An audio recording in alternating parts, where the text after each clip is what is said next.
ગાંધીનગર નવા બનેલા સચિવાલય મેટ્રો સ્ટેશન ઉપર અત્યારે હાલ મોકડ્રીલ જે છે તે હાથ ધરાઈ છે। ખાસ વાત કરવામાં આવે તો ગાંધીનગર મેટ્રો સ્ટેશન જે નવું બન્યું છે સચિવાલય, ત્યાં આ મોકડ્રીલ હાથ ધરવામાં આવી છે। આ મોકડ્રીલની અંદર જે એનએસજી કમાન્ડો છે તે એનએસજી કમાન્ડો ખાસ આ મોકડ્રીલનો ભાગ બન્યા છે।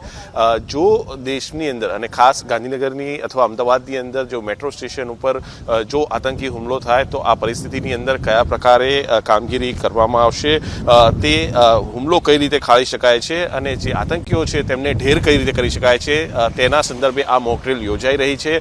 સ્થાનિક પોલીસને પણ તેની અંદર ઇન્વોલ્વ કરવામાં આવી છે। આપ જોઈ શકો છો દ્રશ્યોની અંદર કે એનએસજી કમાન્ડોની ટીમ જે છે તે પહોંચી ચૂકી છે, સ્થાનિક પોલીસ પણ પહોંચી ચૂકી છે અને આ જે મોકડ્રીલ કરવામાં આવનાર છે આ મોકડ્રીલની અંદર ચેતક કમાન્ડો જે છે તેને પણ સહભાગી કરવામાં આવ્યા છે। તમામ જે કહી શકાય કે એનએસજી કમાન્ડો આતંકીઓ જે છે કે જેનો કોલ મળ્યો છે તેમને કઈ રીતે ન્યુટ્રલાઇઝ કરે છે તેની આ મોકડ્રીલ જે છે તે યોજાઈ રહી છે। અત્યારે જે એનએસજીના કમાન્ડો, ચેતકના કમાન્ડો, તમામ લોકો જે છે તે પહોંચી ચૂક્યા છે અને આ મોકડ્રીલ જે છે તેને હાથ ધરાઈ રહી છે। ફાયર અને અન્ય જે એજન્સીઓ છે તેને પણ ક્યાંક ને ક્યાંક જોડવામાં આવી છે। આ મોકડ્રીલ જે છે તેને સંપૂર્ણ મહત્વપૂર્ણ એટલા માટે પણ માનવામાં આવી રહી છે કારણ કે અત્યારે હાલ દેશની અંદર અને સરહદો પર જે પરિસ્થિતિ છે, જો તે આતંકવાદીઓ જે છે, દેશ વિરોધી તત્વો જે છે, જો પરિસ્થિતિ દેશની અંદર આ પ્રકારે આતંકી હુમલો કરે તો તેને કઈ રીતે ખાળી શકાય છે,